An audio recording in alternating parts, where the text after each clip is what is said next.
तो दोस्तों जैसे कि आप देख पा रहे हो मैंने स्क्रीन पे ऑर्डर प्लेस कर दिया है। हम वेट कर रहे हैं 35,700 का पुट एग्जीक्यूट हो जाए। 200 रुपये पे हमने लगाया है और बहुत जल्दी एग्जीक्यूट हो जाएगा, मुझे पूरी उम्मीद है। और ये लीजिए, देखते ही देखते एग्जीक्यूट हो गया है फ्रेंड्स। ऑर्डर एग्जीक्यूट हो गया। 200 रुपये पे हमने 150 क्वांटिटी बैंक निफ्टी पुट 35,700 खरीद लिया है। अभी बहुत जल्दी ऑर्डर प्लेस हो गया।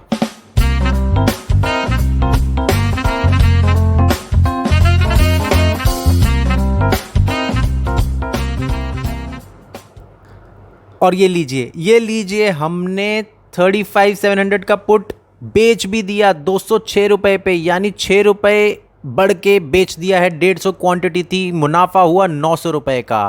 5 मिनट में 900 रुपये जेब में आ गए। आप भी अगर ऐसे ही regular day to day profit करना चाहते हैं बैंक निफ्टी और निफ्टी में, हमारे चैनल को सब्सक्राइब कीजिए, आपको डेली अपडेट्स मिलेंगी।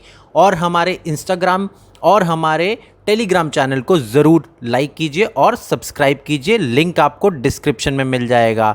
आज के लिए बहुत बहुत शुक्रिया friends, bye bye, take care.